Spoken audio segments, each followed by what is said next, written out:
Maayong adlaw mga ka-agri, I am Powen Vero, and for today's video, we are going to tackle about all the major crops and contribution of Central Visayas or the Region 7. But I am not going to do it alone because I am with... Hi mga ka-agri, I am Fernando, and today we will also discuss the major crops contribution to the GDP and everything in between. Without further ado, let's G mga ka-agri! First on the list, we have sugarcane. Sugarcane is a top crop in Central Visayas, contributing 25 million to the Philippine Gross Domestic Product or GDP. With 21.6 million metric tons produced across 400,000 hectares, it remains a key economic driver, supporting employment and exports. Strengthening infrastructures and sustainability efforts can further boost its impact. For the next crop, we have coconut. This slide highlights the robust Central Visayas coconut industry in 2020, producing 14.5 million metric tons from 3.7 million hectares. Exports significantly exceeded imports from 11.4 million pesos versus 1,300 pesos, showcasing strong domestic production and export potential. The large-scale employment with 3.5 million farmers in 2019 underscores its economic importance to the region, while further analysis will delve into specific product breakdowns and market trends. Third on the list, we have rice. Rice is a staple food and key economic contributor in the Philippines.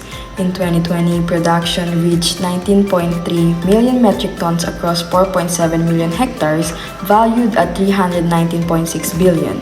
However, imports at 43.6 billion exceeded export at 27.6 billion, creating a trade imbalance. While price control supports food security, they may hurt farmers' profits and disrupt markets. Sustainable policies are needed to balance affordability and production. And now, we have here the data all about the banana. This data details the banana industry's performance in Central Visayas in 2020. The region produced 9.1 million metric tons of bananas across 451,200 hectares, resulting in a remarkable average yield of 20.1 metric tons per hectares.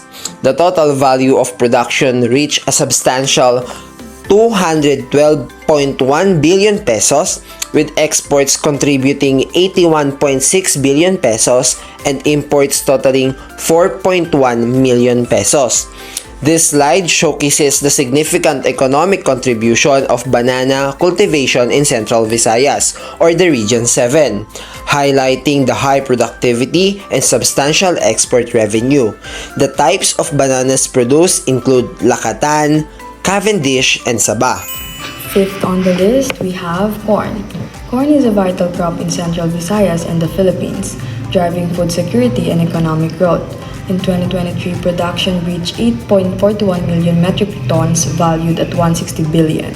Covering 2.5 million hectares, it remains a key staple with white corn for consumption and yellow corn for animal feed. Central Visayas is among the regions cultivating various corn varieties, contributing to local and national supply. A portion is exported with efforts to boost export and GDP. Despite fluctuations, corn continues to support farmers and the agricultural industry. The next data is all about the mango production. Central Visayas 2020 mango harvest yielded over 700,000 metric tons from over 180 hectares, valued at 26.8 billion pesos. Exports totaled 756 million pesos with zero imports. This highlights the region's significant mango production and export success, encompassing Pico, Carabao, and Indian varieties. Seventh on the list, we have cassava. Cassava is a key crop in the Philippines, valued at 26.02 billion in 2023. With production averaging 2.56 million metric tons, it supports food security and industry. Central Visayas is among its producers, benefiting from its resilience and versatility. Improving market access and processing can further boost its GDP impact. While here, we have the sweet potato industry.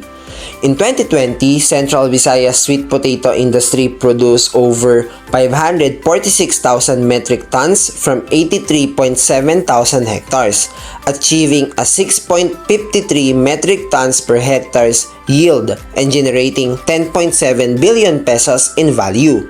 Exports totaled 32.8 million pesos, while imports reached 1.4 million pesos. The industry encompasses diverse product lines, including chips, bakery goods, wine, and many more. Ninth on the list, we have pineapple. Pineapple is a valuable crop in Central Visayas and the Philippines, contributing 26 billion to the economy. In 2023, production reached 2.7 million metric tons across 66.9 thousand hectares with an average yield of 30 metric tons per hectares. Strengthening production and export can further boost its GDP impact and food security. Lastly, this shows the data about cabbage. The bar graph illustrates the growth of cabbage production in Central Visayas from 2012 to 2023.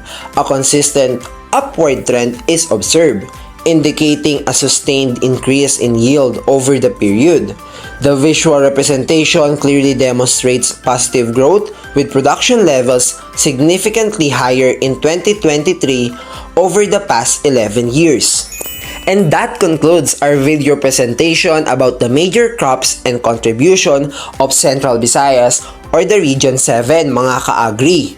We hope that our video helped you understand about the fastest growing region in our country today. Hanggang sa muli! Daghang salamat!